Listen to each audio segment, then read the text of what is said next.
Seiring dengan generasi muda yang semakin kreatif dan semakin kuat rasa ingin tahunya mengenai ilmu pengetahuan yang ada, maka sudah seharusnya kita memberikan cara dan fasilitas yang terbaik untuk mereka agar mereka mendapatkan apa yang mereka butuhkan di masa yang akan datang agar dapat diimplementasikan pada kehidupan mereka saat bermasyarakat. Nah, salah satunya yaitu pengetahuan mengenai pendidikan multikultural. Kita harus dapat mengetahui dan mampu menerapkan tahap-tahap pengintegrasian materi atau kurikulum dari pendidikan multikultural terhadap pendidikan dari generasi muda tersebut. Itu karena sebagai wujud usaha kita untuk memenuhi harapan generasi sebelumnya. Untuk memajukan bangsa Indonesia dimulai dari peningkatan pengetahuan yang unggul dari generasi muda dengan wawasan kebudayaan multikultural yang baik. Maka dari itu muncul sebuah pertanyaan tentang bagaimana tahap-tahap pengintegrasian pendidikan multikultural terhadap kurikulum yang ada di Indonesia, dan juga tahap manakah yang paling cocok untuk diterapkan di sekolah pada generasi muda di masa sekarang dan di masa yang akan datang. Untuk itu, mari kita uraikan satu persatu. Jadi, tahap-tahap integrasi materi multikultural ke dalam kurikulum ada 4, yaitu sebagai berikut. Yang pertama, pendekatan kontribusi. Ciri pendekatan kontribusi adalah dengan memasukkan pahlawan etnis dan benda-benda budaya yang khas ke dalam kurikulum yang dipilih dengan menggunakan kriteria budaya aliran utama. Karakteristik penting dari pendekatan kontribusi adalah bahwa kurikulum aliran utama tetap tidak berubah dalam struktur dasar, tujuan, dan karakteristik.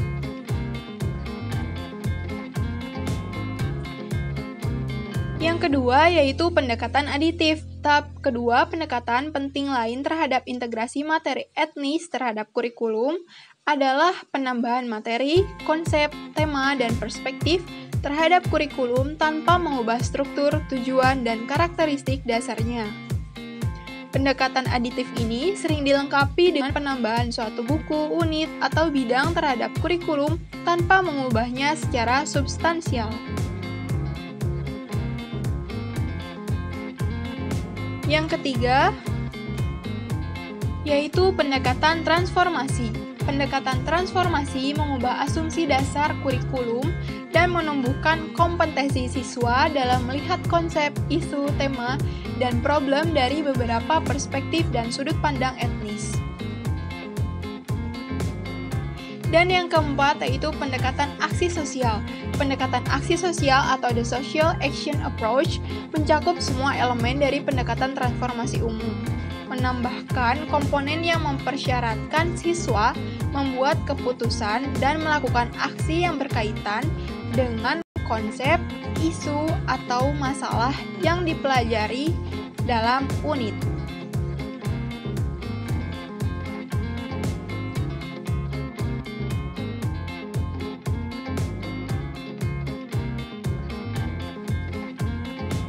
Tahapan pengintegrasian materi pendidikan multikultural ke dalam kurikulum yang cocok untuk dilakukan di jenjang persekolahan, yaitu tahapan pendekatan aksi sosial atau the social action approach.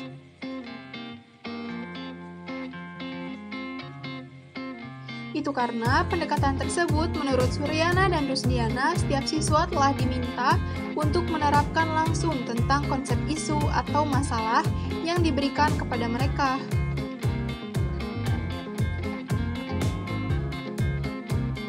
Karena tujuan dari pembelajaran ini adalah mendidik siswa mampu melakukan kritik sosial, mengambil keputusan, dan melaksanakan rencana alternatif yang lebih baik.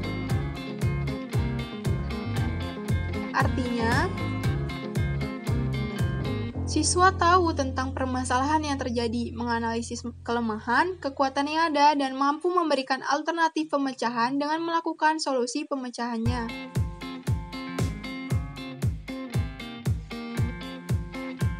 Namun, dari beberapa hal tersebut, tahap ini memiliki kelemahannya, yaitu pendekatan yang paling sulit untuk diaplikasikan dalam kegiatan pembelajaran. Karena tujuan utama dari pendekatan aksi sosial ini adalah mendidik siswa melakukan kritik sosial dan mengajari mereka keterampilan membuat keputusan. Pendekatan aksi sosial ini juga belum dapat diterapkan dalam pendidikan taman kanak-kanak, yang dalam pendekatan ini menuntun anak harus bisa berpikir kritis dan memiliki keterampilan mengambil keputusan. Sedangkan anak usia dini belum mampu melakukan hal tersebut. Anak usia dini rasa ingin tahunya baru sebatas bertanya dan belum dapat memberikan komentar atau kritik terhadap sesuatu.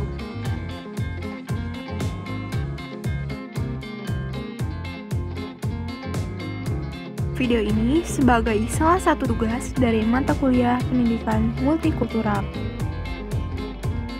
Nama saya Ilma Kusumaningsi dengan NIM 1900657, Pendidikan Sosiologi 3B, Fakultas Pendidikan Ilmu Pengetahuan Sosial, Universitas Pendidikan Indonesia.